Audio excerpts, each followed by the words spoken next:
depois fica no canal do YouTube do nosso grupo. Certo. A gente já conversou um pouquinho, né? Mas só para ficar gravado e também para os colegas que são de fora, eu ia falando um pouco antes que nós somos um grupo de pesquisa aqui da USP, somos coordenados pelo professor Carlos Alberto Salles, a professora Suzana Henriques da Costa. Eu sou o João, sou doutor pela faculdade, sou professor da FGV. Eu escrevi a minha tese sobre acesso à justiça também,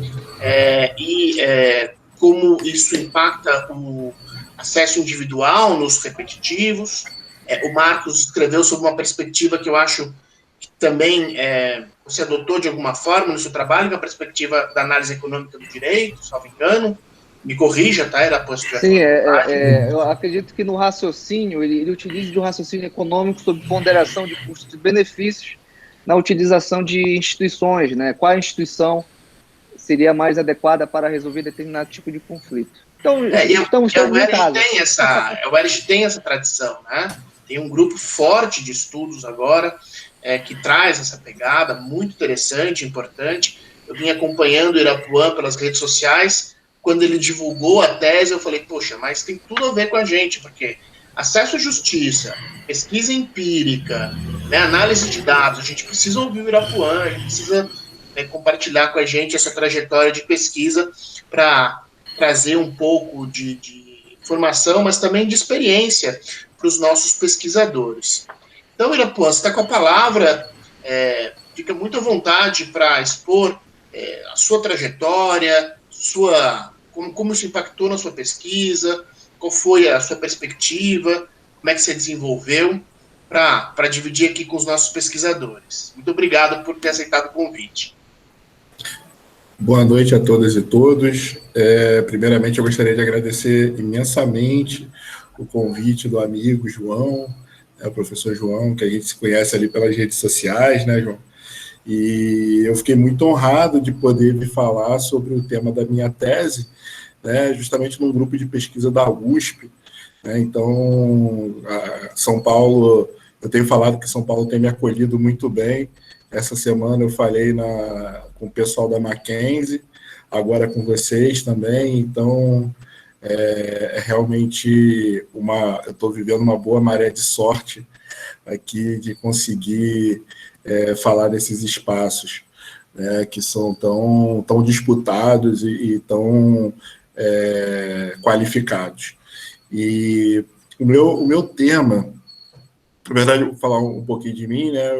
Meu nome é Irapuã Santana, eu sou mestre e doutor pela UERJ, fui graduado pela UERJ também. Na graduação eu falei sobre ações coletivas.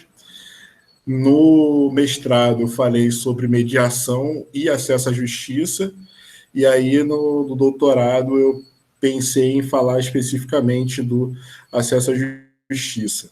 Né? E, na verdade, eu entrei com outro projeto que foi falando um pouco também sobre acesso à justiça, mas era um modo de como o processo civil poderia ajudar a causa negra. E aí, depois de um grande debate dentro da etapa de qualificação do doutorado, não de qualificação, mas, na verdade, do processo seletivo, né, para o doutorado, aí eu falei, beleza, eu deixo a parte do negro, mas eu sigo com acesso à justiça. E, a partir dali, eu tinha uma coisa que eu queria muito, que era entender um pouco a cabeça do cidadão frente ao judiciário, frente ao processo. Né? O Enfis, ele fala muito sobre, aquele professor de Yale, ele fala muito sobre uma coisa que é a forma como você tem o processo, como você se submete a um processo, isso acaba trazendo um sofrimento para você, é um fator estressante para você. E isso influencia na forma como você celebra um acordo ou não. E isso ficou na minha cabeça. No mestrado, de um tempo, eu falei, poxa, de repente seria interessante misturar psicologia com processo, que muitas vezes a gente fala de psicologia e processo, mas processo penal, mas não fala tanto em processo civil. Fala, às vezes, quando vai tratar de mediação e conciliação, mas não fala muito sobre procedimento. Por que eu vou, por exemplo, cooperar com a outra parte, quando a gente fala do princípio da cooperação? Por que eu vou ter boa-fé? Enfim, como é que eu vou... Qual é o estímulo que eu tenho a não recorrer? Ou, na verdade, a recorrer, a celebrar acordos. Então, foi por aí que eu comecei a desenhar um pouco, a delimitar um pouco a ideia de misturar campos do conhecimento diferentes. E aí, como vocês falaram, a UERJ anda muito, hoje em dia, com a coisa da análise econômica do direito. E eu tenho muitos amigos que têm esse campo e eu sou uma pessoa influenciável. Então, assim, comecei a estudar também um pouco de economia e tal. E falei, poxa, de repente dá para a gente misturar um pouco, mas eu não vou colocar uma análise econômica do processo civil ou análise econômica do acesso à justiça, porque não tem muita matemática no meu... Tem estatística, mas não tem matemática. Aí a ideia foi passar pela economia também para entender um pouco, e aí, junto com a estatística, junto com a psicologia, para fazer um relatório de como que existem fatores externos que influenciam o acesso à justiça. Então, quando eu comecei a pensar na tese, né, isso foi uma coisa interessante, eu pensei, poxa, eu vou fazer uma pesquisa empírica, se eu quero saber como as pessoas reagem a determinados tipos de etapas e em determinadas situações, eu tenho que perguntar para as pessoas, né, eu não posso simplesmente adivinhar.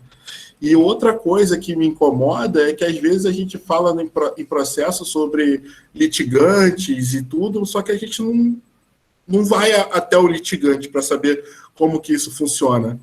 Então, eu falei, poxa, se o processo é para a sociedade, então vamos ver o que a sociedade está entendendo sobre o processo. Então, eu fiz um questionário com 14 perguntas. Na verdade, são 17, só que as 3 primeiras é para saber o gênero,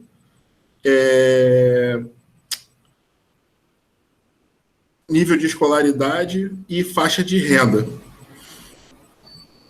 E por que isso? Porque não necessariamente a gente vai pegar o padrão do brasileiro médio, que é uma mulher negra de baixa escolaridade, né, e que normalmente só tem acesso à internet via celular. Então, para a gente fazer o cruzamento de dados e poder validar essa pesquisa. E aí, para isso, eu chamei um amigo meu, Daniel Duque, que fez mestrado em economia na UFRJ e agora está na Europa fazendo doutorado dele em economia. E aí eu falei com ele, Daniel, eu preciso muito de alguém que mexa com dados e que faça cruzamentos e tal. Ele aceitou na hora, para minha felicidade.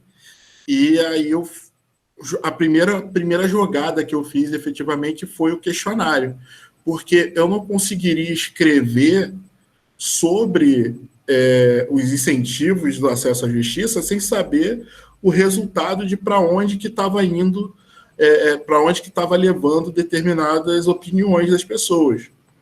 Então, eu fechei se eu não me engano, o questionário ele durou uns 2, 3 meses, e eu fiz ele foi no Google Forms, e aí eu fiz um questionário colocando ele com cada etapa do processo. Tanto é que a primeira pergunta era para saber sobre a propositura da ação, o que leva a pessoa a propor uma ação. Então, a gente perguntou qual é o nível de prejuízo que você está disposto a suportar antes de ingressar na justiça. E aí a gente colocava R$ 1.000, 2.000, 5.000, enfim. A segunda pergunta era falando sobre o nível de injustiça que você tenha sofrido, para a gente entender a questão do dano moral. Né? Então, se era um mero aborrecimento, uma injustiça relevante ou uma injustiça muito grande. A terceira pergunta era falando sobre a audiência de conciliação e mediação, se a pessoa estava inclinada ou não a celebrar um acordo ali naquele momento. E a quarta pergunta era perguntando por quê. Então, por aí vocês imaginem, porque a gente chegou a mais ou menos 1.800 pessoas, e aí a gente pegar esse número de respostas, porque sim, porque eu quero, porque eu, enfim, tenho várias respostas por extenso. E aí a gente foi... Por que eu estou falando essas primeiras perguntas? Porque a gente está trazendo todas as etapas do processo. Né? Então, a gente tem o comportamento da pessoa em sentença, o comportamento da pessoa frente aos tribunais superiores.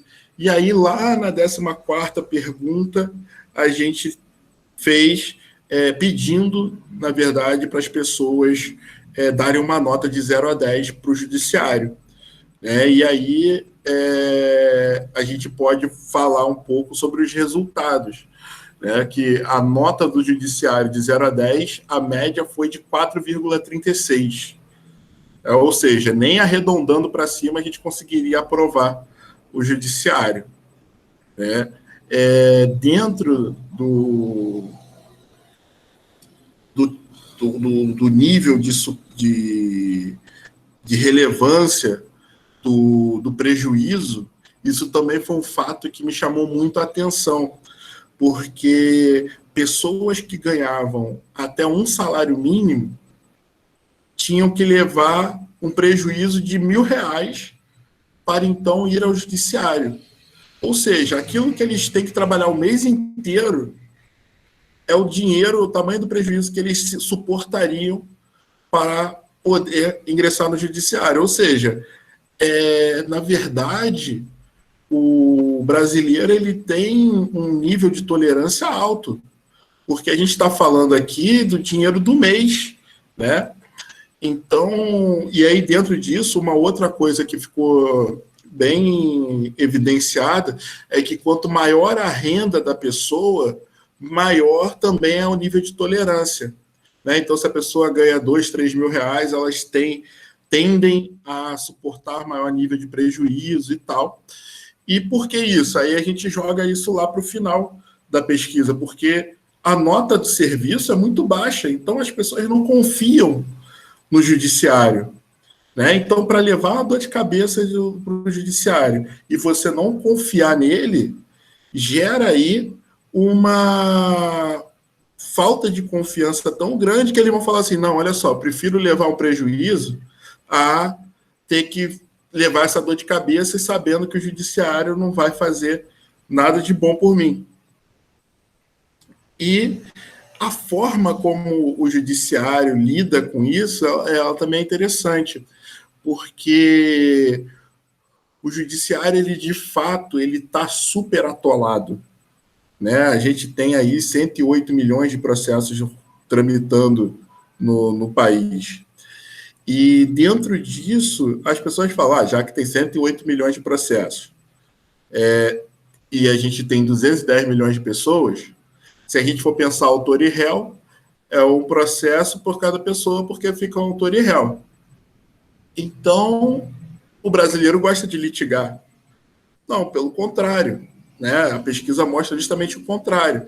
E aí a gente tem que se perguntar, beleza, mas por que a gente tem 108 milhões de processos, então?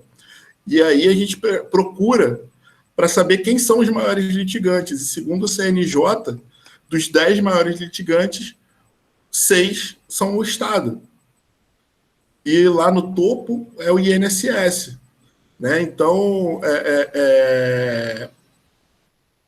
o Estado ele tem esse caráter de litígio, de não querer resolver os problemas, né? E tem um outro aspecto que é interessante, porque ele, na Constituição, ele promete muito.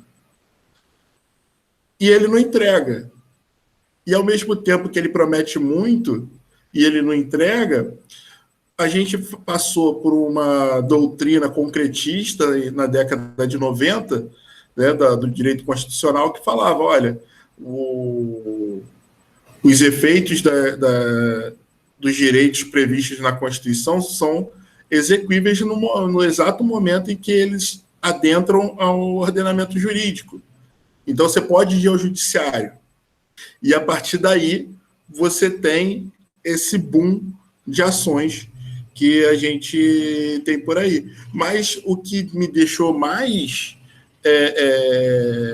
surpreso foi que a gente tem 108 milhões de processos, mas se o judiciário prestasse um bom serviço, seria muito mais, né? Então, tem esse lado que eu acho que é bem interessante, dessa relação entre pessoas e sociedade e o judiciário. E quando a gente fala um pouco, né, aí a gente parte com uma parte um pouco mais teórica da tese, é que eu falo que existem, pelo menos eu identifiquei, 3 fatores externos que influenciam o acesso à justiça, que eu chamei de incentivos sistêmicos. E aí, o que seriam esses incentivos? Esses incentivos são fatores que influenciam justamente esse princípio, que pode ser de uma maneira positiva ou negativa. E dentro desses incentivos, eu identifiquei como o incentivo legal, e a gente falou aqui rapidamente sobre ele, sobre a perspectiva da Constituição, o incentivo social, que é o comportamento das partes e o comportamento da sociedade que acaba influenciando a forma como fazer direito, e aí a gente tem a perspectiva de se colocar, no primeiro momento, o executivo e legislativo através do voto e essa influência de pautas, e do outro lado a gente tem também a influência sobre o judiciário, em que as pessoas acabam influenciando, ou a opinião pública acaba influenciando muito a forma como a gente constrói uma decisão judicial. E aí a gente vê muito as coisas da TV Justiça, por exemplo, em que o Felipe de Melo Fonte, que também é outro professor, é o professor da FGV e fez mestrado e doutorado na UERJ também, ele mostrou que houve um aumento significativo dos votos, dos tamanhos dos votos dos ministros, após o advento da TV Justiça. E aí, por que isso? Primeiro, que eles precisavam mostrar que um trabalho estava sendo feito e bem feito. E o segundo momento é de que eles precisavam convencer a sociedade de que estavam adotando o melhor posicionamento. Né? E aí a gente pode pensar um pouco até naquela dimensão de convencimento do contraditório do gente, eu esqueci o nome dele agora, do Tarufo, né, sobre a motivação.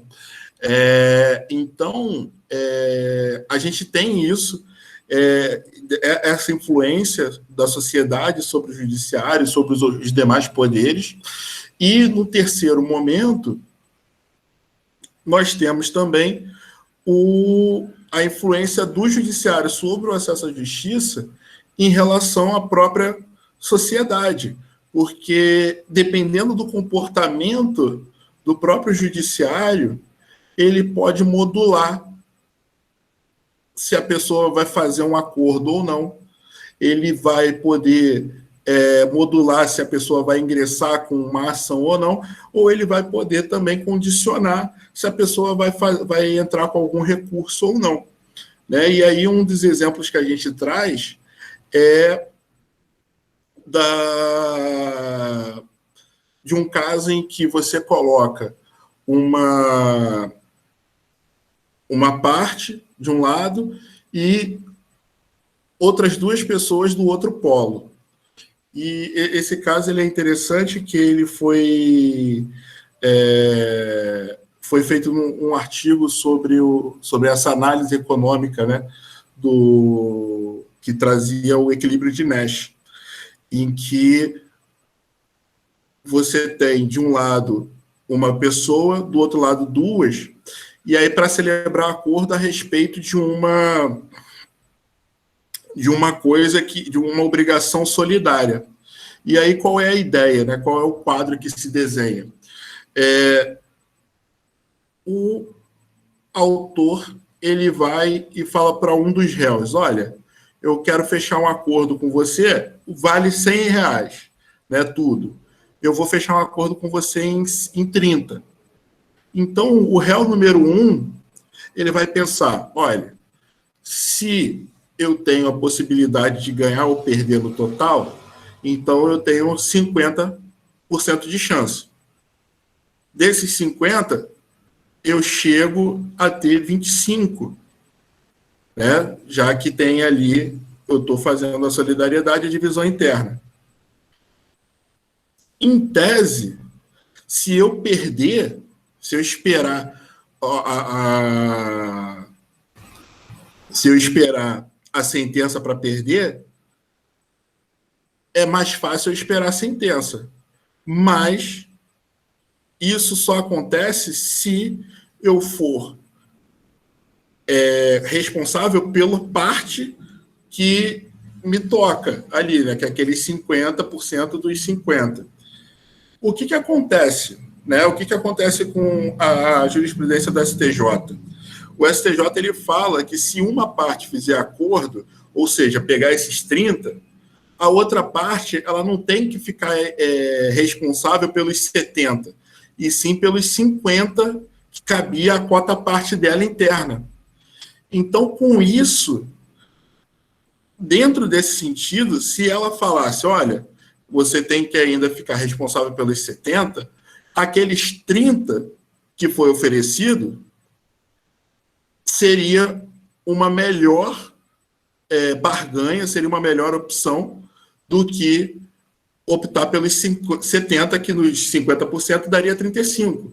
Agora, como cada parte, segundo a STJ, fica restringido aos 50%, então 50% de 50% dá 25%, então ele acaba por ser uma opção pior você fechar um acordo. Então vocês vejam que dentro dessa jurisprudência da STJ, você coloca uma barreira para fechar um acordo, né, dentro dessa ideia do equilíbrio de Nash. E a partir daí a gente tem outras coisas, como, por exemplo, na minha pesquisa, uma das coisas que ficou evidenciada foi o seguinte, que a pessoa ela não tem a vontade de sair recorrendo simplesmente porque perdeu. Se ela for convencida de que o trabalho foi bem feito, ela tende a não recorrer. Porém, se os tribunais superiores não estiverem com aquela tese sedimentada, aí sim eles vão recorrer até não poder mais.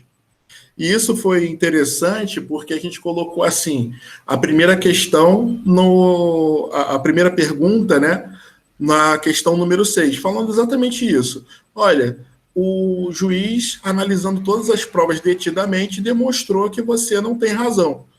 Você vai recorrer, sim ou não? E aí boa parte das pessoas falaram que não iam recorrer. E aí eu deixei correr um pouco.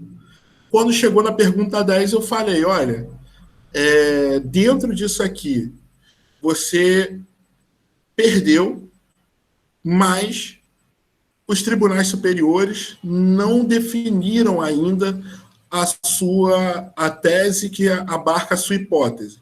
Ou alguns ministros estão desrespeitando a tese que abarca a sua hipótese. você recorreria até não poder mais? E aí a gente colocou aquela inclinação de concordo muito, concordo pouco, discordo, aquela coisa toda. E, pasmem, 67% das pessoas que falaram que não recorreriam lá na questão número 6 passaram a recorrer até não poder mais na questão número 10. Então, dentro dessa perspectiva, a gente pode falar, olha, 66%, 67% dos recursos, eles simplesmente ou teriam um grande potencial de não existir caso a gente tivesse a sedimentação dos tribunais superiores. Né? E aí a gente traz algumas coisas, que é, por exemplo, você fixa a tese em repercussão geral hoje e daqui a 6 meses você está mudando essa tese da repercussão geral. Nós vimos essa semana acontecer, né, o ministro Fux falando a respeito da prisão em segunda instância e o ministro Marco Aurélio mandando um ofício para ele. Ou seja, dentro de poucos anos, isso está mudando muito. Né? Então, não tem essa sedimentação, essa segurança jurídica que é necessária para a gente poder ter um sistema sólido. Então, a partir daí que a gente fez esse estudo expondo essas questões e mostrando que, hoje em dia, o Código de Processo Civil ele traz bons incentivos para se ter o acesso à justiça, e a partir daí a gente tem os incentivos legais. Os incentivos sociais eles são muito dependentes dos incentivos estatais e se demonstra que não há aquela cultura de superlitigância que as pessoas falam tanto, que apareceu que parecia um mantra, né? E dentro dos incentivos judiciais a gente precisa entender que é preciso se colocar um grau de institucionalidade dentro dos tribunais que a gente ainda não tem hoje em dia, que a gente ainda está aprendendo a aplicar. Né? Então, trazendo um panorama geral aqui para vocês de que para onde que vai o nosso estudo, e a gente concluiu por aí, que existem alguns incentivos que são interessantes, outros que vêm ocorrendo de uma maneira errada e que a gente precisa melhorar bastante aí para que para a gente ter um acesso à justiça mais efetivo. E aí, só para fechar, quando a gente fala de acesso à justiça, né, isso na verdade eu deveria ter começado a falar nisso, que quando a gente fala de acesso à justiça, a gente fala do acesso à justiça para chegar ao judiciário, para sair do judiciário e também para ser dentro do judiciário. Né? A tramitação nele, dentro da ideia de um processo justo, e que precisam ser observados os princípios constitucionais processuais, isso é de suma importância para a gente ter um acesso à justiça efetivo. Né? Então, dentro dessa perspectiva, nós entendemos aí que temos boas ferramentas nas mãos, mas que, de acordo com a forma como a Constituição ela é colocada, o processo civil ele pode fazer muito, mas não pode fazer tudo, e, do outro lado, também não adianta muito ter um Código de Processo Civil bacana, se também os nossos tribunais não ajudam muito. Né? Então, era isso que eu gostaria de trazer para os nossos debates. Muito obrigado. Muito legal, Irapuan. Super obrigado. Interessantíssimo. Isso dialoga muito de perto com as nossas pesquisas, aqui do nosso grupo de pesquisa.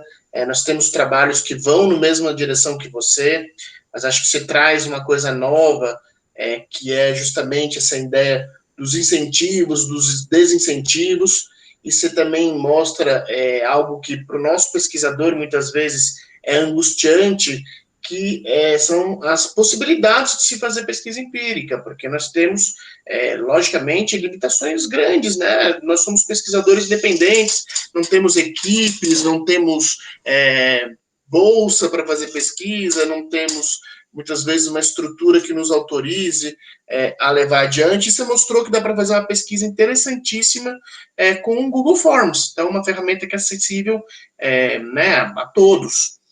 Marcos, você quer começar ou começo eu? O que você pode começar se você tiver aí. Eu queria fazer alguns comentários, são mais questão de comentários.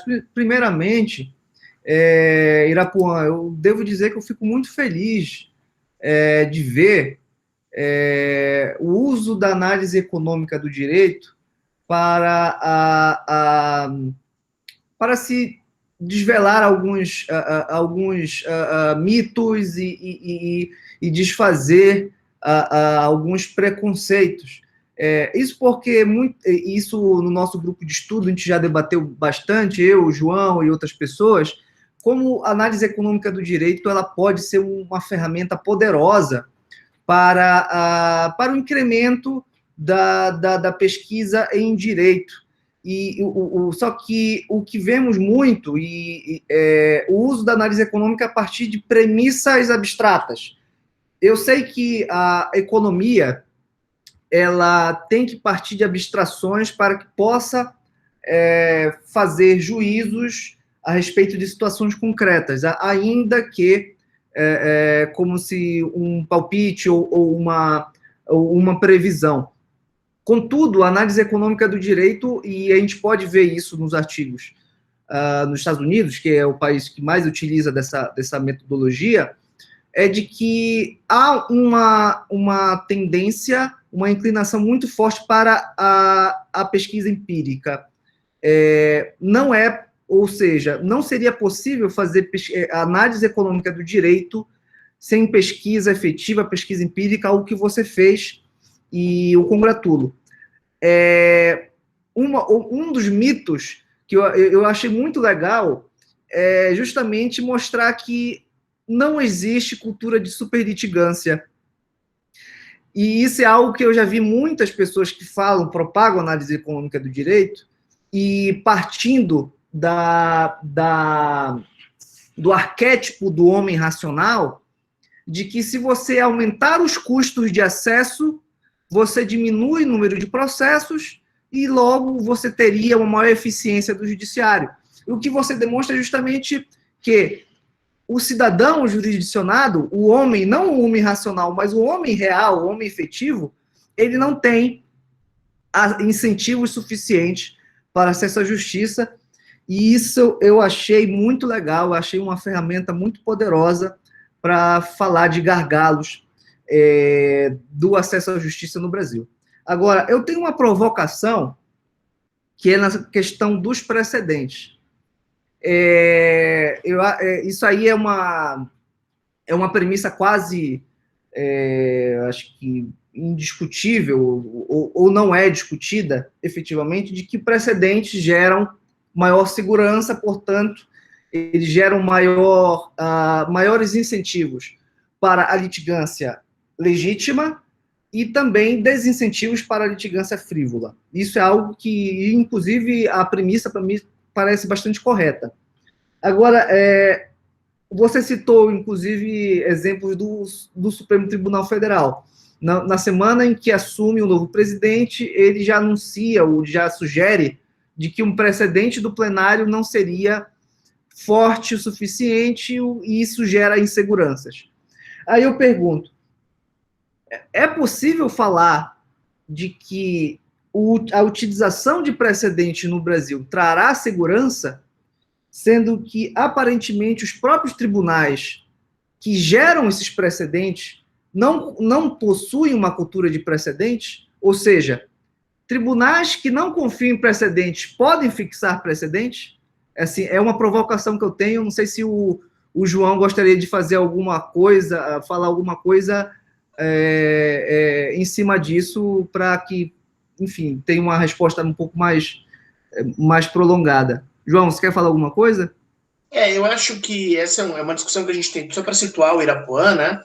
Essa é uma discussão que a gente tem muito no grupo, que a gente parte de uma perspectiva de um autor americano chamado Mark Galanter, que até falou aqui algum tempo atrás, nessa mesma live que você está falando. Então, você está falando no mesmo grupo, encontro que o autor do artigo mais citado nos Estados Unidos por quanto tempo? 30 anos, 40 anos? Ele foi o autor do artigo mais citado em direito nos Estados Unidos, falou. E ele trata do judiciário como replicador de litigiosidade. O Leandro, que está aí nos ouvindo, que foi nosso colega na pós, é magistrado e acompanhou bem esses debates.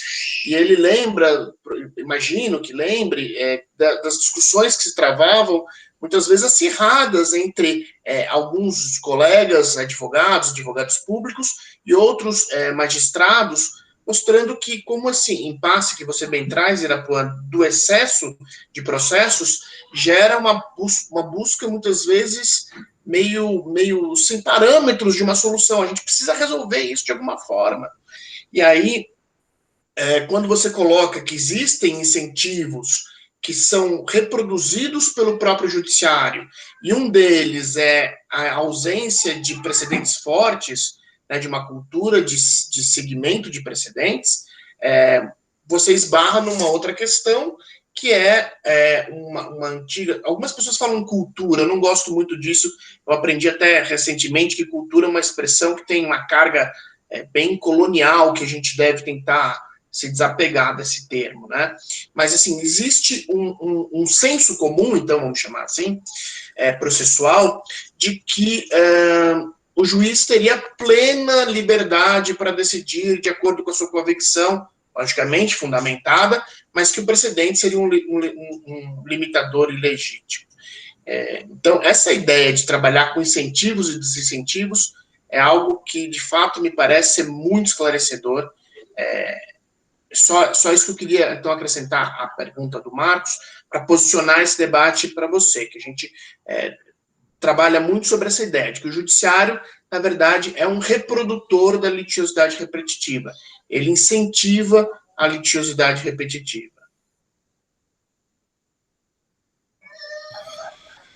Eu acho que a gente tem aí realmente um problema sério, e eu gosto muito de trazer sempre o exemplo do Supremo, porque se o órgão máximo não consegue respeitar os seus próprios precedentes, que mensagem que ele vai passar para os demais tribunais? Uma coisa que existiu, que acontecia muito, foi o lance da prisão em segunda instância, em que fixou-se, num determinado momento em que poderia haver a prisão após o acórdão da segunda instância, beleza? E aí o Marco Aurélio e o Celso de Mello começaram a dar HC falando que não podia. E aí a justificativa deles era de que a tese fixada em repercussão geral não se aplicava em sede de HC. Então, assim, era um negócio completamente absurdo, porque você pega um requisito formal que também não faz sentido você diferenciar, porque o pano de fundo é o mesmo, simplesmente para você dizer assim, olha, eu não vou aceitar e não vou acatar o que aconteceu no plenário. E quando teve o HC do Lula, e que a Rosa Weber falou, olha, eu sou favorável à prisão depois do trânsito em julgado, mas o que o plenário fixou foi uma coisa diferente. Então, eu estou aqui ressalvando o meu posicionamento pessoal, mas vou acatar e vou me reservar aqui a replicar o que o plenário decidiu. E ela foi super criticada. E, assim, foi a única que votou dentro do que se esperava. Porque, no final das contas, quem era a favor da prisão em segunda instância votou para denegar o HC, e quem era a favor da prisão após ter sido julgado votou para conceder o HC. É muito complicado a gente trabalhar num país em que a própria corte não consegue replicar ou respeitar os precedentes. E assim, a gente não está falando de precedente antigo, a gente está falando de precedentes atuais, né? E isso me lembra uma palestra que a professora Tereza Rodalvin proferiu no Supremo, que ela falou, olha, na Inglaterra, um precedente de 1980 é considerado novo. E aqui, com 6 meses, a gente está trazendo e tentando reformular e tentando fazer tudo, o que é muito complicado. Mas por que isso acontece? Porque também não tem nenhum fator inibidor desse tipo de atitude. Porque a única coisa que existe para modular a atitude de ministro do Supremo é impeachment. Hoje em dia, você tem um outro exemplo com questão de comportamento, as vistas obstativas. Você pede vista, o regimento interno do Supremo fala que tem que devolver da vista em até 2 sessões, e ministros ficam aí anos com pedidos de vista em seu gabinete. Então, assim, é muito complicado você ter tanto poder na mão de poucas pessoas, às vezes na mão de uma pessoa só, e que não tem um mínimo de previsibilidade para revisar. Né? Então, esse tipo de coisa, as pessoas falam muito das decisões monocráticas, mas essa parte de pedido de vista é horrível. Né? Porque a decisão monocrática você tem que pautar, também tem esse problema, porque você dá a decisão monocrática, depois você tem que tem que liberar para pautar, e aí vai de acordo com o presidente. Mas à vista, não tem uma pessoa que consiga... Alguém já imaginou impeachment de ministro por conta de vista obstativa? É um negócio impensável. Né? Então, assim, a gente precisaria repensar a forma como os ministros podem ser responsabilizados a partir dessas decisões ou atos que promovam esse tipo de problema. Né? Porque se não tem ninguém para responder, fica muito fácil. Né? Eu acho que é por aí. E dentro desse sentido, eu estou muito com vocês. O judiciário ele é um fator que acaba replicando muito essa parte de ter de se atolar ainda mais, parece que se coloca ainda mais na areia movediça, né? Porque a gente tem alguns, com 108 milhões de processos, não adianta a gente colocar mais 500 tribunais e não sei quantos juízes, que não dá certo, né? E o judiciário também não se ajuda. Então fica muito complicado, de fato.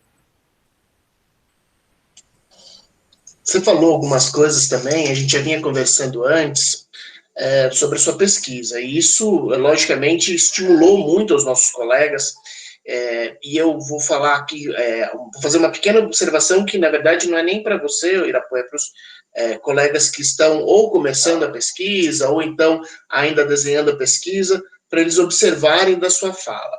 Então, vejam que o Irapuã fez um questionário, né, que a gente também chama de survey.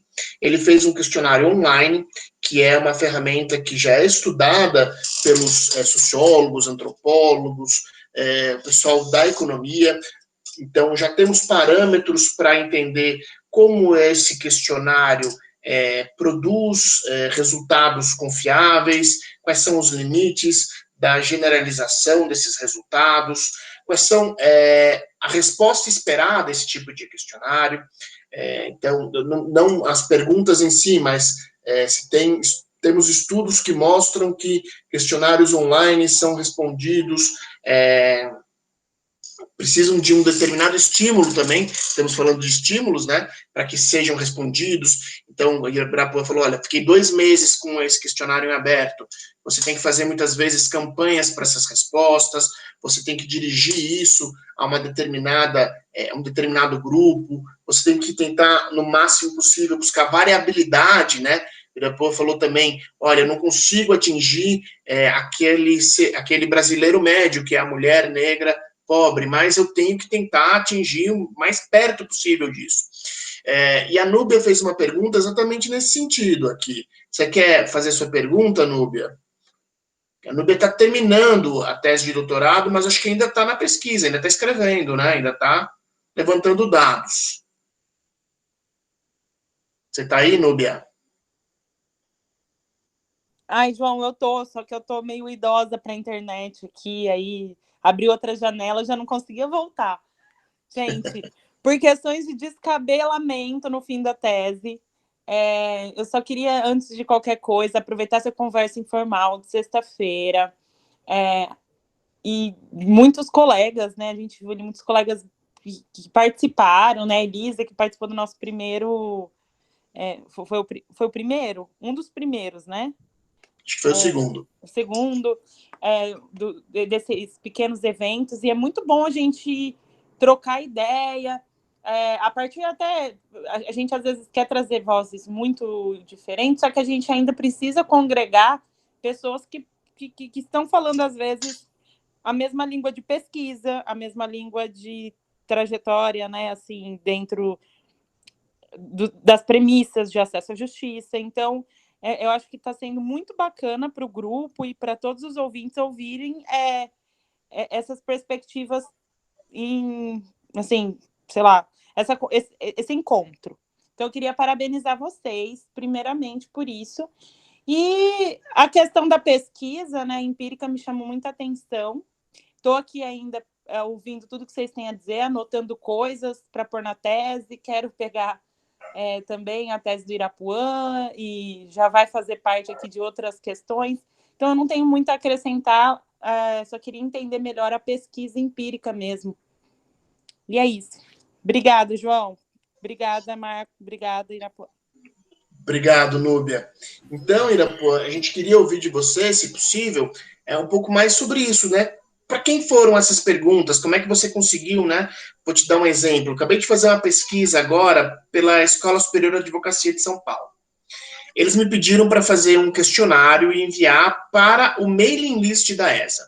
Primeiro problema, o mailing list da ESA não é o mesmo mailing list da OAB.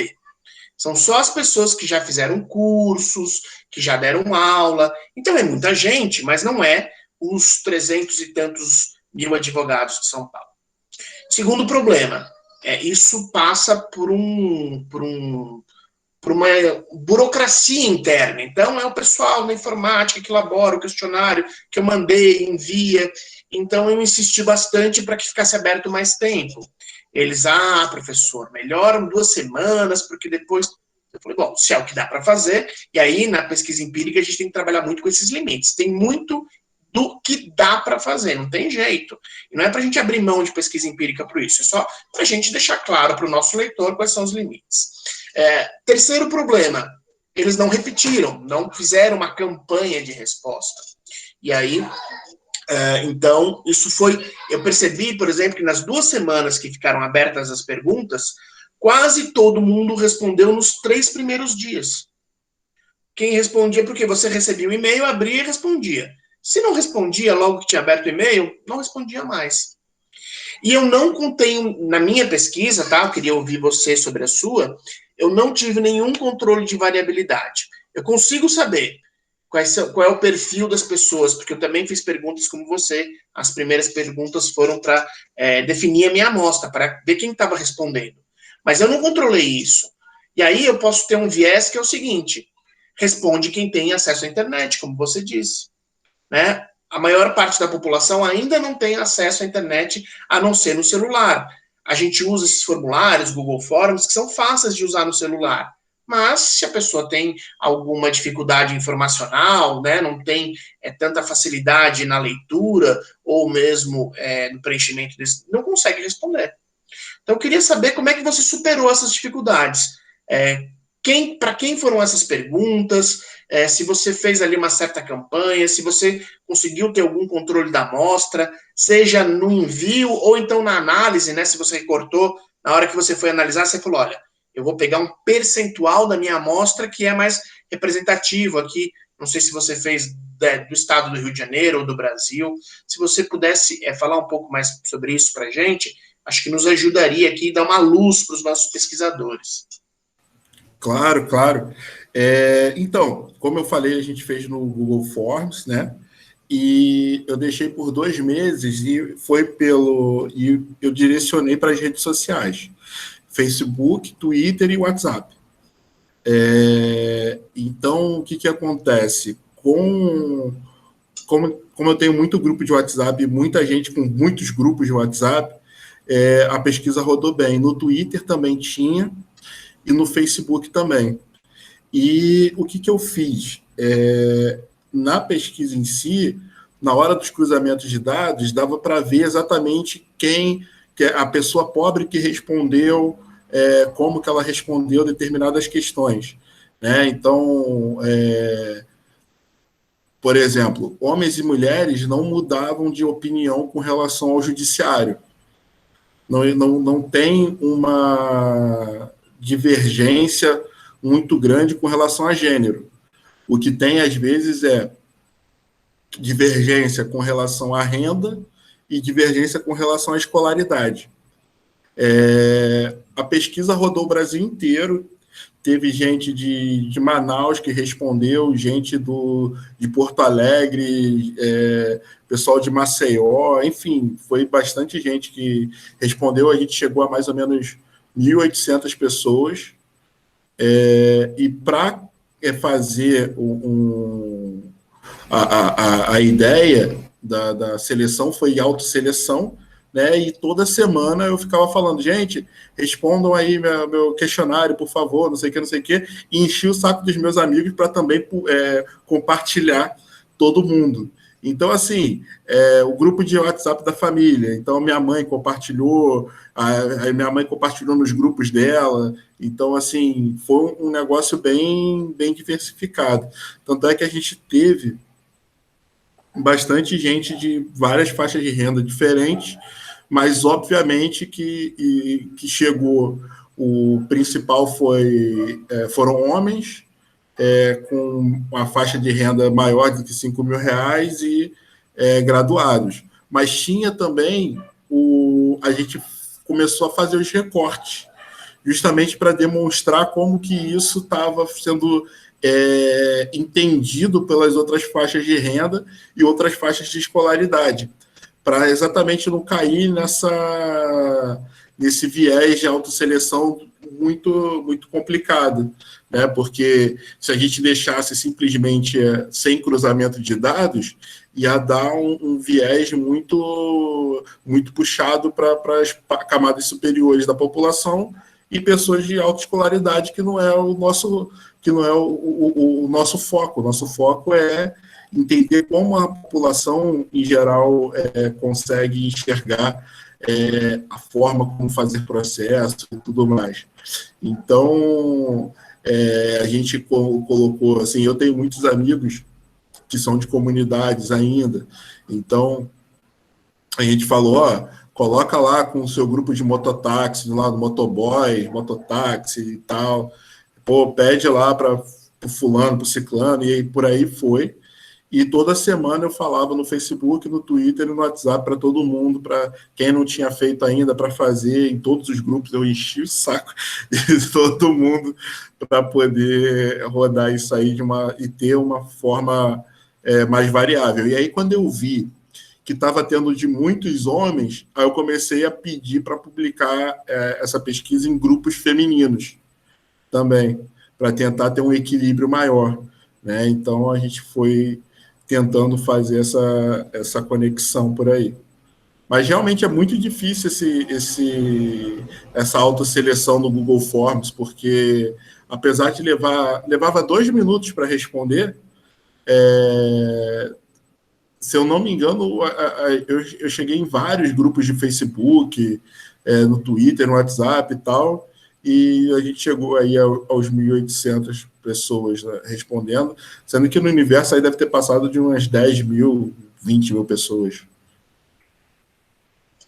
Irapuan, e como foi, assim, eu acredito que você tenha abordado isso, mas quando foi o momento da tua pesquisa em que você percebeu, você caiu em si que eu preciso fazer uma pesquisa empírica, eu preciso ir com auxílio de estatística, etc., porque realmente no direito a gente não tem essa cultura. Então, uma coisa que acredito que muitos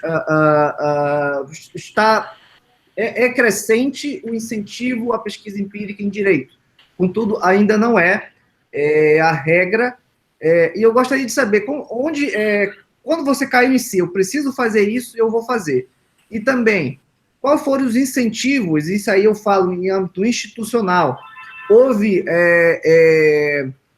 recomendação de orientador? Houve alguma coisa da universidade falando assim, olha, faça pesquisa empírica, está aqui, o que você precisar está aqui. Houve algum apoio institucional nesse sentido? Na verdade, o que aconteceu? Quando estava chegando perto da qualificação, que aí o tempo começou a apertar, e na verdade a minha qualificação, eu qualifiquei muito tempo antes, sem querer, porque eu achei que meu tempo de qualificação estava chegando muito perto. Eu falei, meu Deus, eu estou com 2 meses para qualificar, e na verdade eu tinha 1 ano e meio para qualificar, mas na minha cabeça faltavam 2 meses. E aí eu comecei a falar, preciso sentar e ver a melhor forma de fazer isso aqui.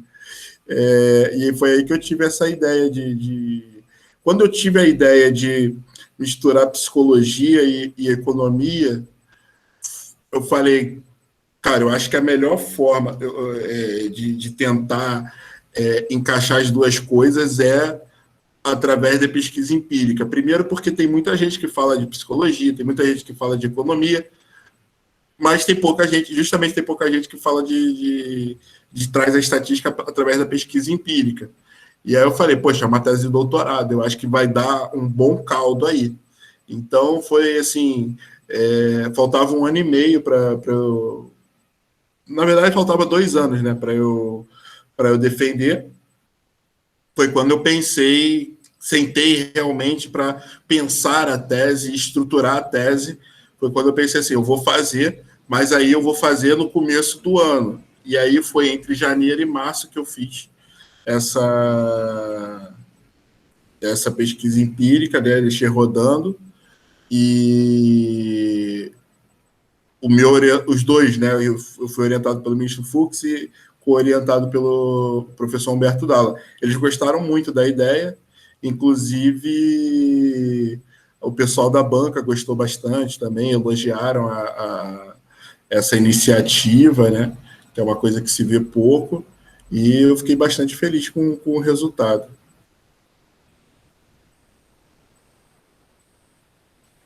Uma coisa que chamou a atenção aqui da sua fala, Irapuã, é que você adotou diversos critérios corretos para pesquisa empírica.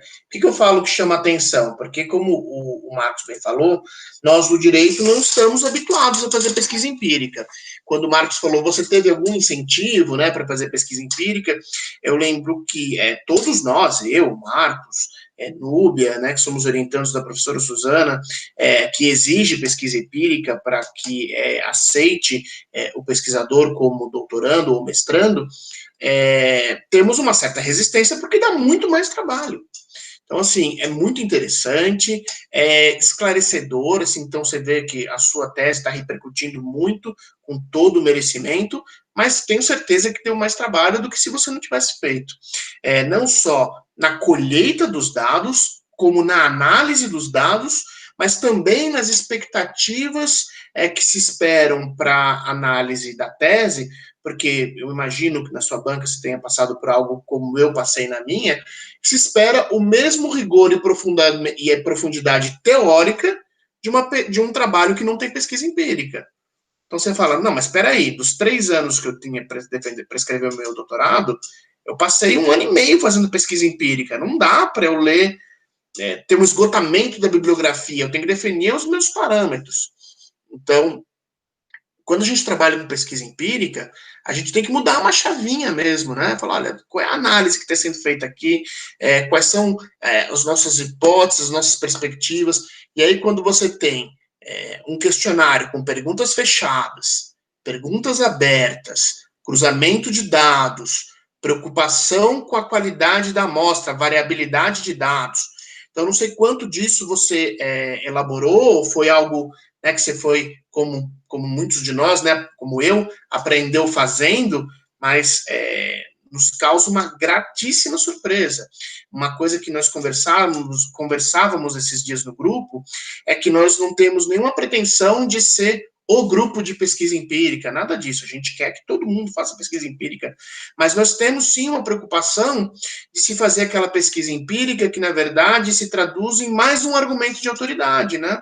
Então, olha, é assim, tem que ser mantido aquilo que eu já achava. Eu fiz uma pesquisa que, na verdade, foi só para provar aquilo que eu já achava, então agora eu vou continuar. Quando você fala, a pesquisa produziu resultados que eu não esperava, essa, putz, talvez o maior ganho e a maior dificuldade da pesquisa empírica, né?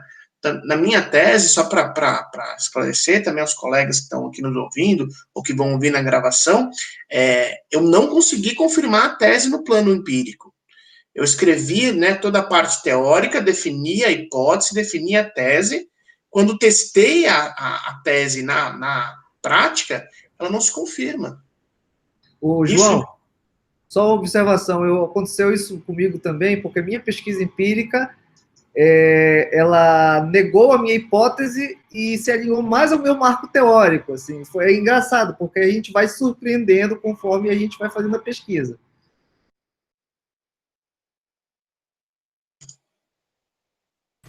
Foi por isso que eu só comecei a escrever depois dos resultados. E aconteceu um negócio interessante comigo também com relação a isso, da pesquisa surpreender e tudo, porque na dissertação eu critiquei a mudança do momento em que ocorria a audiência de conciliação, né, que a gente sabe que no CPC de 73 era depois da fase postulatória, passou a ser antes da contestação. E aí eu falava que, na verdade, as pessoas precisam de mais informação para saber até onde que podem ganhar ou podem perder aquilo tudo. E aí, na pesquisa, o pessoal falou, não, eu estou muito inclinado a fazer o acordo, porque eu quero acabar logo com isso. Não importa muito quem ganha e quem perde. Eu quero acabar com esse problema. Eu falei, putz, é verdade, né? Aí eu parei. Inclusive, mudamos de opinião. Coloquei isso na tese. Inclusive, mudamos de opinião por conta da pesquisa empírica e tal, que realmente me fez mudar de visão nesse aspecto da consensualidade, né? Então, eu acho que é isso, assim, e eu fiquei... eu esperei um pouco para ver os resultados da pesquisa, justamente para tentar entender o que estava acontecendo e, a partir dali, construir efetivamente a tese, né? Tanto é que eu falo que o coração da tese é justamente esse capítulo 4, que é esse capítulo em que eu trago a pesquisa empírica e trago a psicologia junto para tentar explicar um pouco essa relação entre judiciário e sociedade.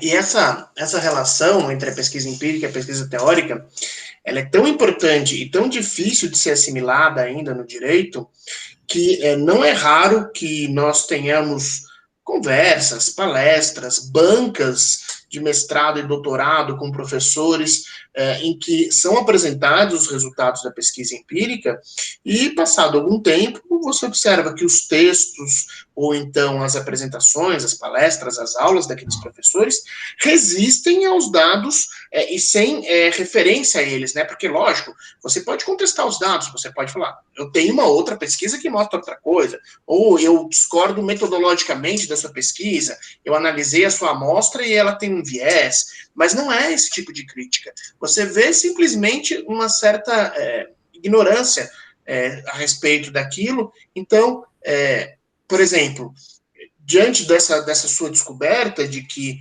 não existe... Primeiro, que a composição do estoque de processos é formada majoritariamente por processos que envolvem o Estado no polo ativo ou no polo passivo, né? Então, INSS e Receita Federal.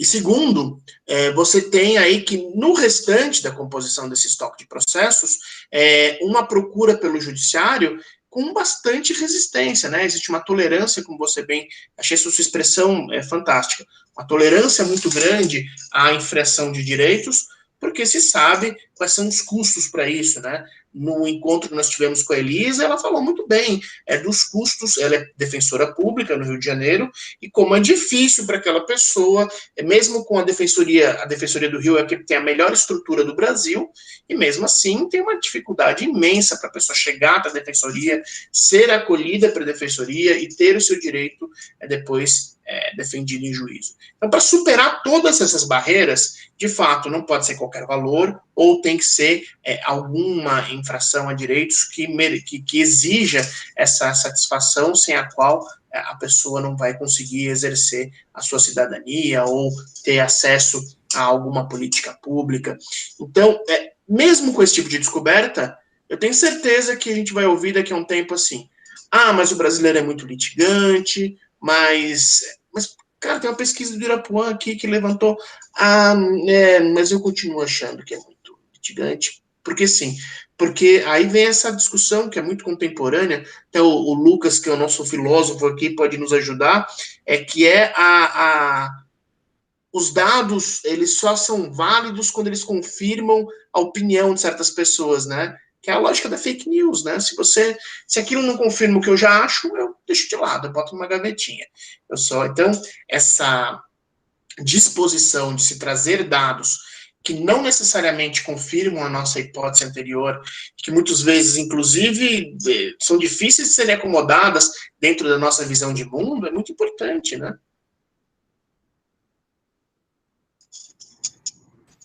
Sim, com certeza. Eu acho que é por aí mesmo. E aí a gente fica falando muito da era da pós-verdade, né? E aí o Lucas pode falar melhor.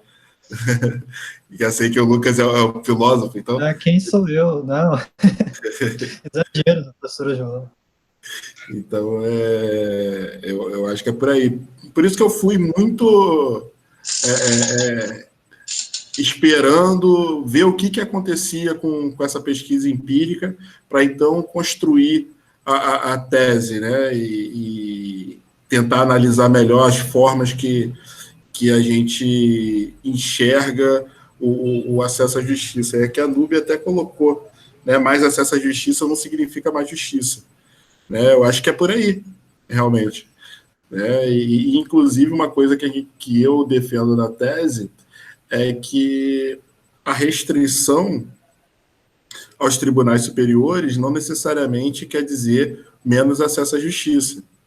É você ter mais efetividade, mais eficiência dentro dos tribunais superiores pode gerar mais acesso à justiça, porque as pessoas, às vezes, não vão nem precisar ingressar no judiciário para ter o seu direito resguardado, ou então vão ter lá a sua tutela de evidência reconhecida na primeira instância, e aquela coisa toda, né? O Irapuã, quer fazer eu acho que chegou mais ou menos no ponto em que tocou numa questão que vem me perturbando um pouco nos últimos dias. Essa semana teve uma notícia do CNJ, ele rejeitou uma reclamação da OAB do Maranhão contra a prática de varas ou do próprio Tribunal do Maranhão, contra uma resolução do Tribunal do Maranhão que recomendava o uso prévio da plataforma consumidor.gov. Essa resolução dizia que deveria se fortemente recomendar essa resolução, mas segundo a OAB, estava se utilizando, alguns juízes estavam utilizando isso como um pressuposto para se adentrar no judiciário, e inclusive extinguindo a processo sem resolução do mérito, caso não se comprovasse a utilização do consumidor.gov previamente. E eu, em alguns grupos de WhatsApp, o grupo que tem o João, a Núbia, o pessoal do grupo de estudo e outros grupos também com o pessoal de processo, eu debati de forma bastante intensa se isso gera ou não acesso. Baseado na seguinte premissa: A sua pesquisa demonstrou que existe uma grande desigualdade no acesso do jurisdicionado ao judiciário, o que está demonstrado tanto pelos baixos incentivos ao cidadão comum entrar no judiciário, quanto pelos números que mostram uma prevalência de alguns poucos atores.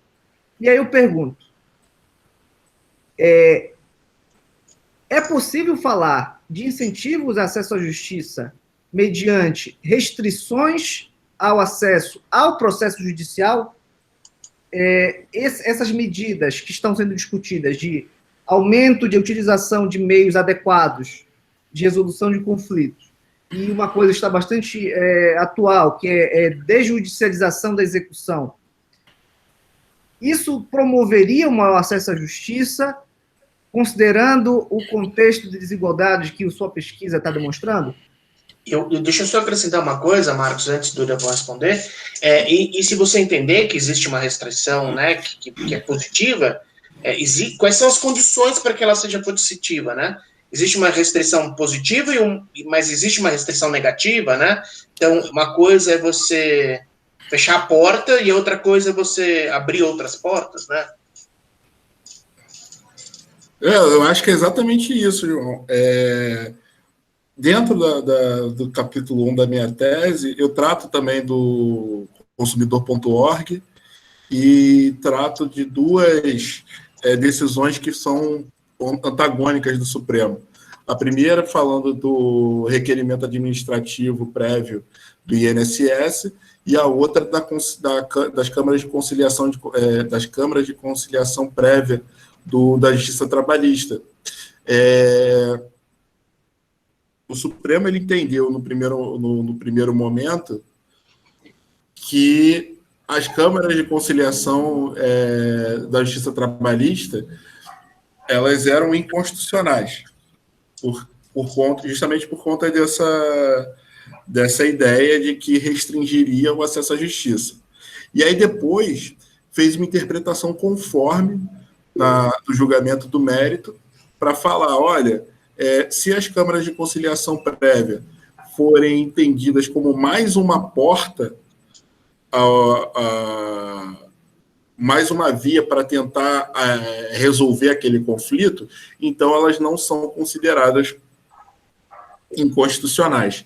Do outro lado, a gente teve no INSS falando que o judiciário está abarrotado, aquela coisa toda, e por aí o INSS precisaria haver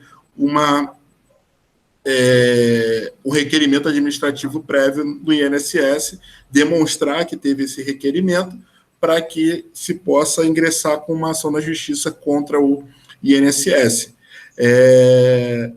Eu acho que, na verdade... E aí depois eu falo do consumidor.org, né? E aí a gente fala um pouco... Se eu não me engano, teve uma discussão dessa com o pessoal que é o Zulmar, o Gajardoni, o André Roque.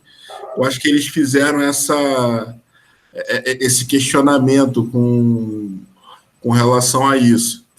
E eu entendo que o consumidor.org ele tem que ser mais uma porta e não pode ser uma condição prévia, né? Porque senão você está, assim, no primeiro momento você está rasgando a Constituição, né? Que fala que é da inafastabilidade do Poder Judiciário. Não fala inafastabilidade mediante procedimento prévio e não sei o quê. Isso não faz sentido, né? E do outro lado acaba fazendo isso que a gente falou. Uma coisa é você estimular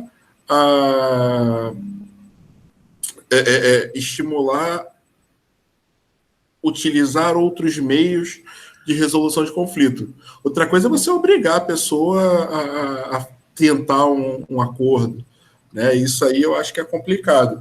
Agora, o que eu acho que cabe haver uma restrição de fato aos tribunais superiores, porque eu entendo que eles são realmente tribunais de tese e que não dá para todo mundo ingressar no judiciário, e que, na verdade, o duplo grau de jurisdição obrigatória não é terceiro e quarto grau de jurisdição que são direitos fundamentais.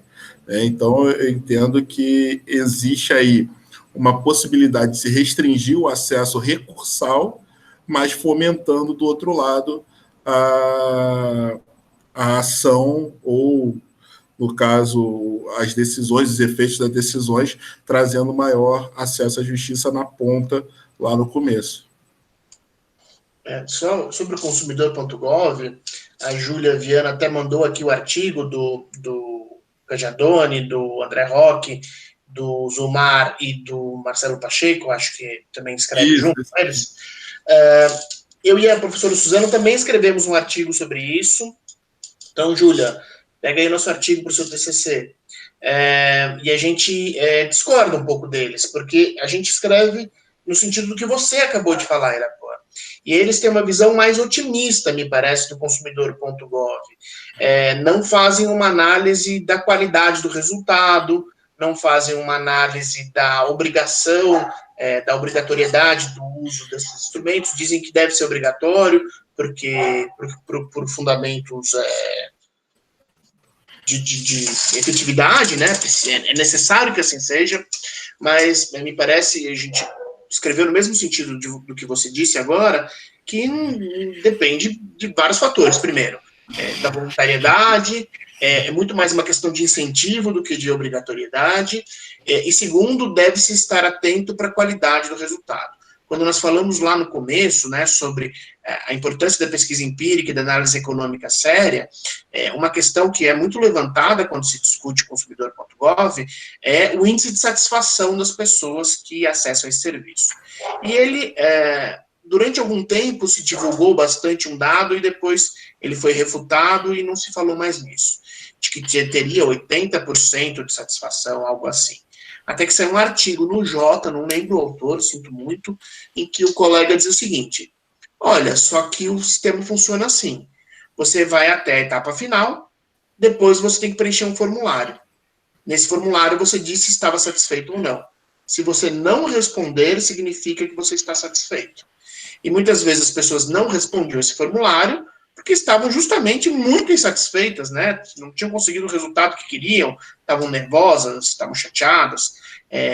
E me parece que o resultado dessas ferramentas, que como o consumidor.gov, que não é propriamente uma mediação online, mas é um sistema de reputação,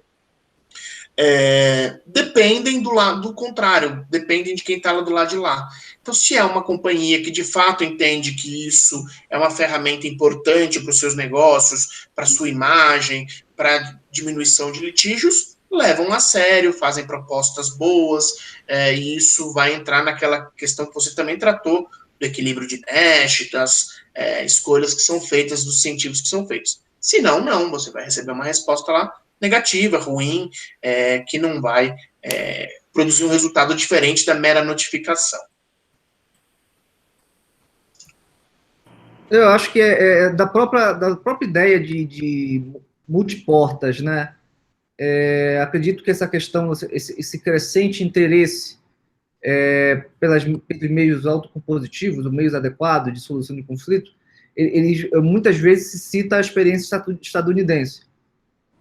Só que aí a gente conhece pesquisas da professora Daniela Gabay, que foi a tese de doutorado dela, a gente conhece a tese de livre docência do professor Carlos Alberto Salles, que eles foram lá nos Estados Unidos para verificar como é que é isso realmente, e a ideia de sistema multiportas não é para que seja uma porta dos desesperados, né? Você entra na porta errada e pronto, se ferrou.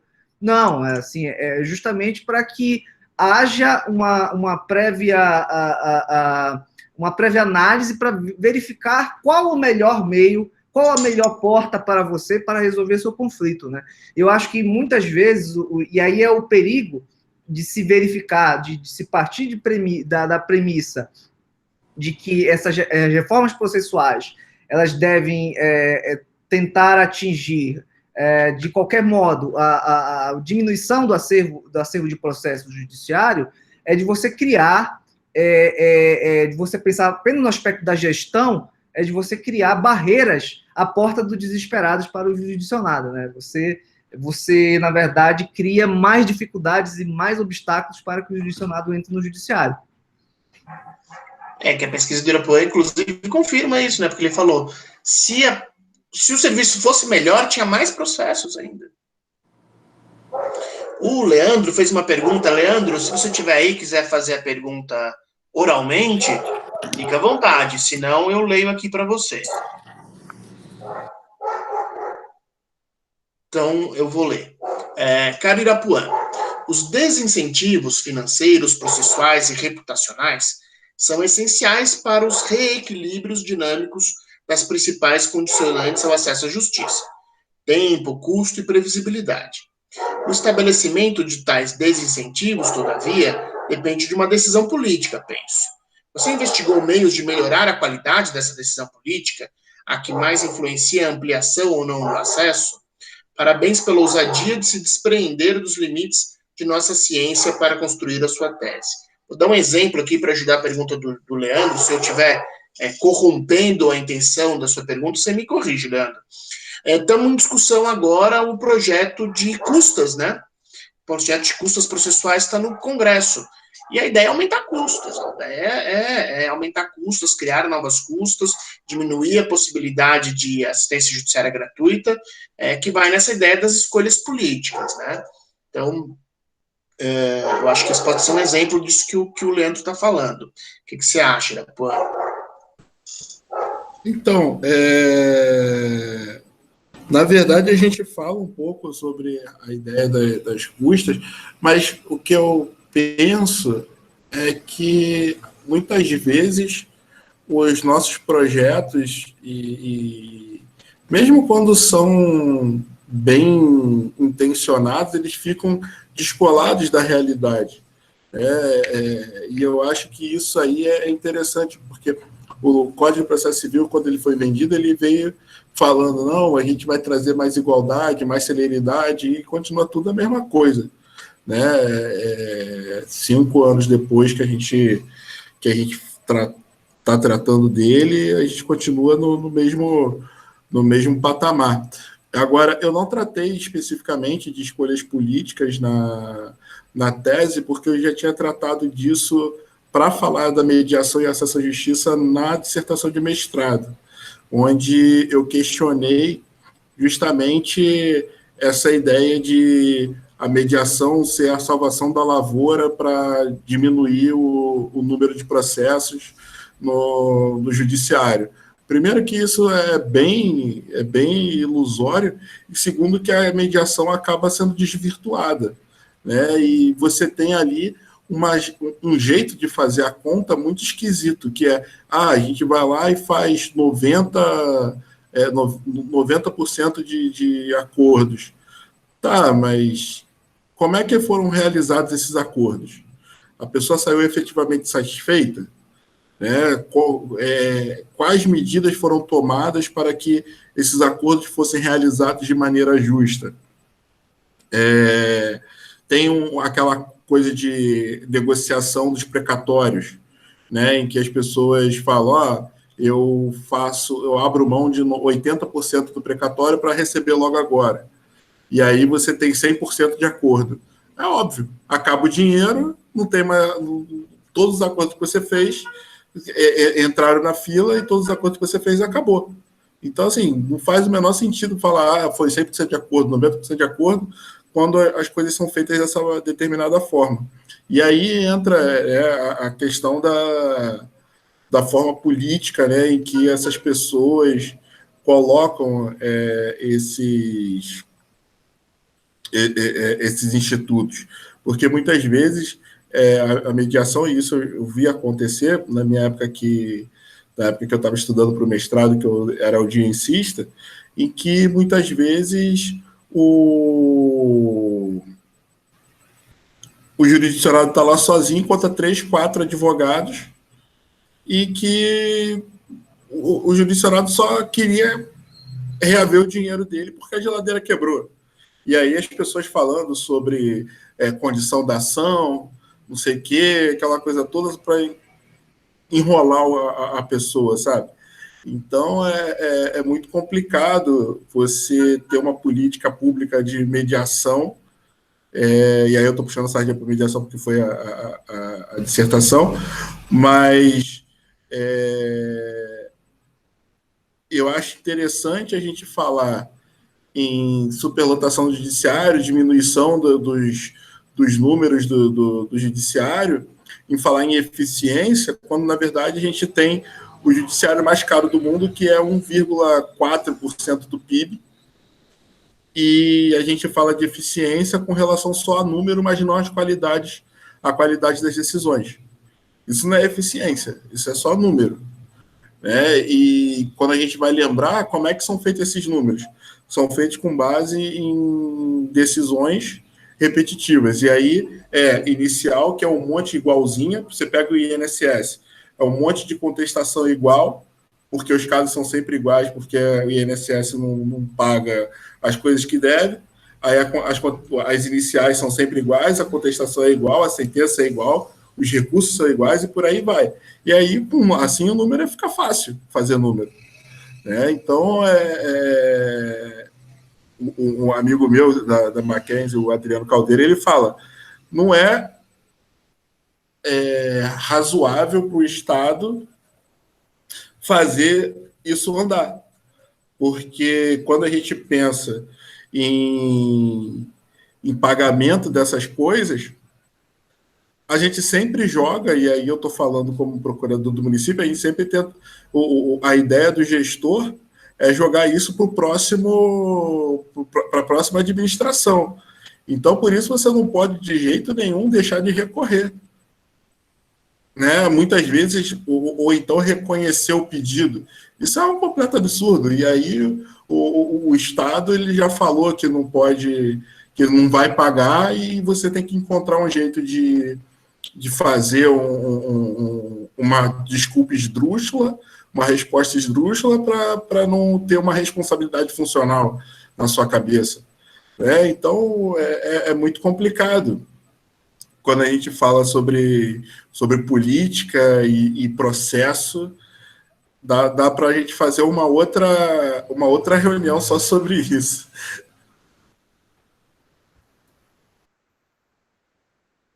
Posso fazer uma colocação? Claro. Gente, boa noite, já que estamos aqui quase numa conversa íntima, né? Irapuã, prazer.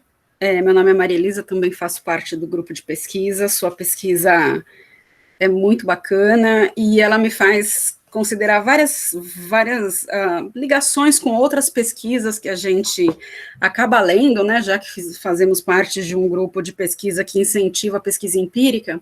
Aí me fez lembrar, até o João, a Núbia, daquela pesquisa do EPED que a Luciana Morilas trouxe, que ela trata da jurimetria, mas como ela ligou a jurimetria com uma pesquisa quali, né, o número que você traz da tolerância do indivíduo com a violação de direito para não ir para a justiça por conta de custos, e você também trata que quanto maior a renda, maior essa margem financeira de tolerância para ingressar na justiça. Essa pesquisa da Luciana, ela mostra que, ela trata também de questões de mediação e conciliação, mas ela mostra, na pesquisa, acho que é na parte qualitativa, ela mostra, não, acho que é na parte quantitativa mesmo, na jurimetria, que pessoas com mais escolaridade e mais renda, elas tendem a fazer menos acordo depois que entra na justiça. O que tem com menor escolaridade e com menor renda faz mais acordo. Isso que você fala que até você falou que mudou um pouco a sua visão do seu mestrado para o seu doutorado, esse momento de fazer acordo, né, que você falou que a pessoa que estaria mais propensa a fazer acordo, e, na verdade, eu não tive acesso à sua tese, eu vi o seu artigo no Estadão, que você coloca lá o quadro, né, a pizza lá, que mostra a audiência de conciliação, quem está inclinado a fazer acordo, que tem aí mais de 65%, mais de 65% está inclinado. E ela também mostra isso, que quanto mais tempo passa, menor a tendência do acordo. Eu queria ouvir um pouco de você nesse aspecto, tem umas 3 perguntas que eu queria te fazer, mas eu queria ouvir um pouco de você isso, o que você, se você chegou a avaliar alguma coisa nesse sentido, ou qual seria a sua avaliação, o que faz essa pessoa, ela tolerar mais para entrar na justiça, mas quando ela está lá dentro, ela não quer desistir. Desistir não, de fazer acordo, né? Não desistir, mas fazer acordo. Uma outra pergunta que eu queria te fazer é que você também falou que as pessoas, no seu questionário, tendem a não recorrer se o trabalho for bem feito. E aí você pesquisou os indivíduos. Você chegou a pesquisar alguma coisa, assim, no seu questionário, a depender do litigante contrário, ela teria mais propensão ou não a fazer a não recorrer, muda o comportamento se depender do litigante? Eu estou meio na ideia do comportamento das pessoas diante de um litigante, de um grande litigante, de um litigante do vizinho ou da grande empresa, pelo estresse que passou para entrar com a ação. Você chegou a fazer alguma pergunta no seu questionário, a depender do litigante? Eu queria ouvir um pouco essa impressão que você tem, porque tolera tanto para entrar, mas quando entra, a escolaridade e o nível socioeconômico faz com que a pessoa permaneça mais na justiça. Isso também é um dado que eu não sei se você conhece, mas eu queria saber se você teria alguma reflexão sobre isso, ou se já trabalhou isso em algum momento.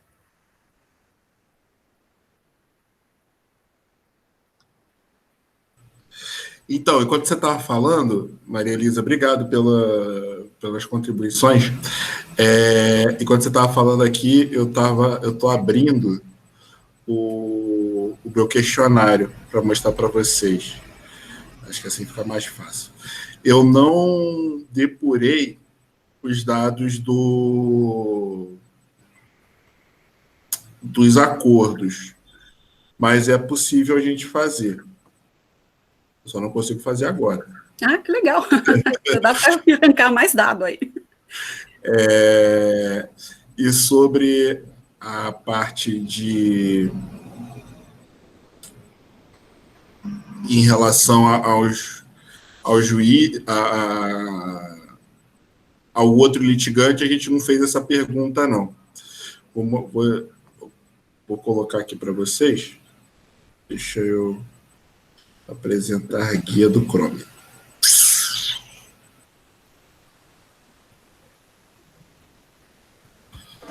Ó, vocês estão vendo aqui? Ainda não. Agora sim. Abriu. Esse aqui foi o nosso questionário. Eu coloquei aqui o gênero, né, quando estudou, e a média de renda mensal. Como eu tinha falado para vocês, a maioria de homem que estudou no superior completo e a renda mensal acima de 5 salários mínimos. Essa parte aqui do questionário já está com as respostas. E aí o cruzamento de dados, na verdade, eu fiz dentro da tese mesmo. E aí foi um outro tá no material de Excel. Mas depois, se você quiser, pode mandar um e-mail que eu vejo isso para você. Esse aqui, a questão número 1, com que prejuízo financeiro valeria a pena ingressar com uma ação na justiça, que foi esse aqui que a gente estava falando. Não se tratando de dinheiro, mas de justiça, que era falando sobre a questão do dano moral. Aí aqui, ó, a parte audiência de conciliação, né? O quão inclinado você está para poder fazer o acordo. Aí aqui, consideravelmente, é o vermelho e muito é o azul. Né? Então, aqui quase 50%, né? E aqui 17%. Então, dá uns 67%, 68% de pessoas que estão inclinadas a fazer o acordo. O que as pessoas colocaram depois... Eita! Peraí. Sabe errado. O que as pessoas colocaram depois no nível 4 era de que elas queriam resolver logo esse assunto, né? 66,2% colocaram isso. E o restante colocou ou preferindo a decisão do juiz, ou então dependendo da situação do caso concreto. E aí, o que eu acho que acontece é que as pessoas elas continuam querendo resolver logo porque elas não confiam numa decisão que o judiciário vai decidir de uma maneira justa. Então, elas querem resolver por elas mesmas, através do acordo, mesmo que tenham que perder um dinheiro ou perder parte do direito delas, elas preferem isso a ter que chegar no final do processo. Agora, o que entra muito na questão que você falou, né, de dou um boi para entrar numa briga e dou dois para não sair dela, eu entendo também que é muito por conta daquela mudança de perspectiva quando você já está lá dentro do processo durante um determinado tempo, e esse é um fator. E o segundo fator é que você não tem uma estabilidade da decisão sobre o seu direito. Então, a partir daí, fica um negócio complicado, e ele fala assim, já que eu posso ganhar de algum jeito, então eu vou até o final. E aqui, na questão número 5, né, não havendo um acordo no processo, aí você, acha que vale tudo para ganhar, afinal é você contra a outra parte. Só 28%. E não se importa com quem ganha, mas sim que a decisão tenha sido justa, mesmo que venha a perder. Aí 71%. Aí aqui aquela questão número 6 que eu tinha falado para vocês, é que o juiz deu a sentença entendendo que as provas do processo o convenceram que você não tem razão. Você recorreria dessa decisão mesmo não concordando com ela? E aqui, em princípio, não, 46%, e de forma alguma, 11%. Então, aqui, bastante gente, né, passando aqui dos 60% quase, chegando a 60% quase, falando que não recorreria da ação. Né? Aí aqui eu coloquei porque aí grande parte das pessoas falaram que era mais ou menos essa aqui, se concorda com a decisão, não vejo motivos para recorrer. E aí, depois disso, aí eu começo a perguntar em relação ao judiciário em si. Né? A pergunta número 8 é qual a importância dos tribunais superiores em nossas vidas? E aí muita gente fala que eles são importantes. Aqui já dá quase 70%, um pouco mais de 70%. Né? E aí, na pergunta 9, quando os tribunais superiores definem forma de julgar uma matéria, você se sente mais protegido, onde o 1 é não e o 5 é sim. E aí você já tem uma mudança aqui interessante da forma como as pessoas enxergam o judiciário. Veem que ele é importante, mas ele não se sente muito protegido, de acordo com a matéria. E aí, aquela questão número 10, que mostra muito essa ideia do um boi para não entrar numa briga, mas dou uma boiada para não sair dela, que é qual o seu posicionamento sobre as frases abaixo. Sabendo que o judiciário ainda não se resolveu sobre o seu direito, ou que ainda há juízes e ministros que não se convenceram da tese dominante, eu recorrerei até não mais poder. E aí aqui, concordo muito, trazendo aqui mais ou menos 67,5%. E aqui dá aquela virada que eu falei para vocês de quase 67% das pessoas que tinham respondido lá que não iam recorrer, entraram nesses dois aqui do bolo. Outra pergunta. Se o judiciário é um poder em que eu posso confiar que os meus direitos serão garantidos e cumpridos nele. E aí aqui a gente vê também uma falta de confiança em cima disso. E depois eu falo um pouco sobre o avanço da tecnologia, o uso da tecnologia dentro do processo. E aí, com o avanço da tecnologia, os robôs deveriam auxiliar atuando nos casos cujos temas já foram decididos pelos tribunais. Aí aqui a gente vê um meio termo, assim, uma divisão interessante, mas isso aqui foi ideia do Daniel Duque. Deixa eu ver aqui se eu consigo passar para vocês essa parte aqui. Agora eu tenho que voltar para parar essa apresentação e compartilhar outra tela, que é essa aqui.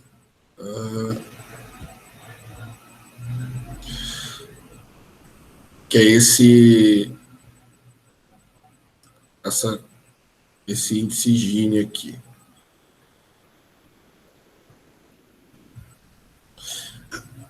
O Duque, que teve essa ideia, o que eu achei muito bacana, que foi de colocar o índice Gini em relação à nota do judiciário. E aí aqui ele mostrou que quanto maior a confiança no judiciário, menor a inclinação para o uso da tecnologia e vice-versa. Quanto menor a confiança no judiciário, maior a inclinação para o uso da tecnologia também.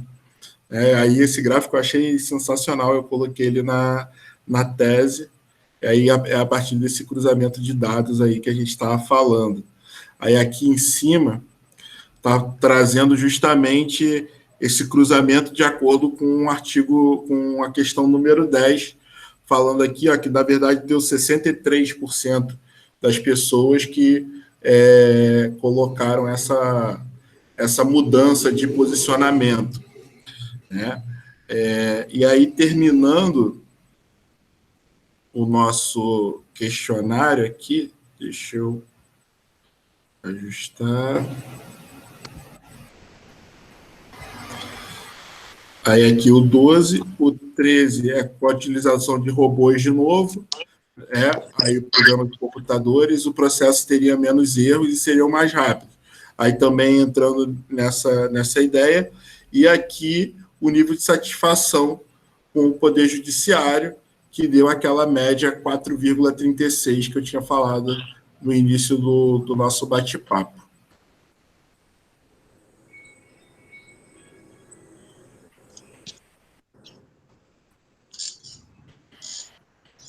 Ok, bem legal. Isso me vou continuar fazendo uma pergunta, tá, gente? Se ninguém se incomodar. Aí me fez pensar uma outra coisa, vendo os seus gráficos, que ali tem que o STF e o STJ são importantes na minha vida, mas eu confio pouco no STF e no STJ. E aí você tem esse último ponto desses incentivos sistêmicos nessa a segurança, a adoção de precedentes, que isso também significaria um acesso à justiça. Estou me perguntando exatamente como que a gente pode concluir isso diante desta resposta que veio no seu questionário, de que a confiança seria assim, um conformismo de ver que eu não conseguiria ir muito adiante, porque já tem, ou não, porque eu não tô vendo se o potencial jurisdicionado ele teria tranquilidade na decisão da STJ, ou simplesmente ele deixaria de ir ao judiciário exatamente porque a decisão era desfavorável a ele, e, portanto, você teria se houvesse um respeito ao precedente, você teria essa saída do judiciário. É isso que também me deixou um pouco... Eu não sei se eu estou conseguindo formular a minha pergunta, mas eu achei muito interessante essa falta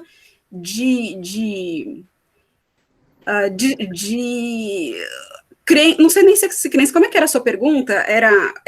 O STF e o STJ são importantes na minha vida, mas as decisões deles não são... Eles não vão me proteger, né? Não vão me proteger. Como é que você trabalha isso? Como é que o precedente seria um incentivo sistêmico ao acesso à justiça nesse quadro, nessa sua pergunta? É isso que eu queria... Não sei se você entendeu.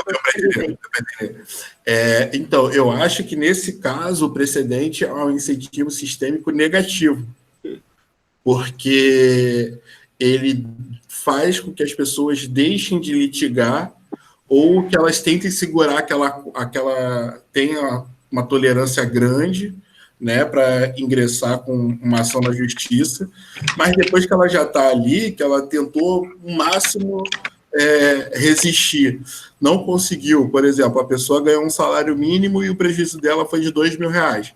Pronto, eu tenho que entrar na justiça porque eu não tenho como segurar isso.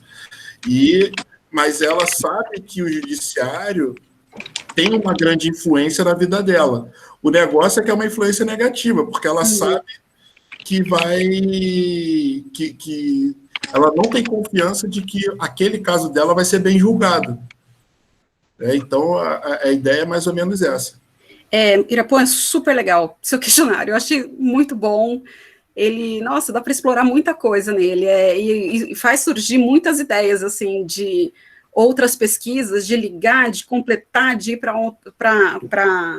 para outros questionamentos. Parabéns, viu? Muito legal. Obrigado, Irapuã, foi muito legal mesmo. A gente já está aí bem adiantado na hora, né? 9h24, acho que sexta-feira à noite, tá todo mundo cansado. Você quer fazer as honras, Marcos? Fazer as palavras finais? Não, Irapuã, ficamos muito felizes de recebê-lo, por recebê-lo aqui na nossa live do nosso grupo de estudos, e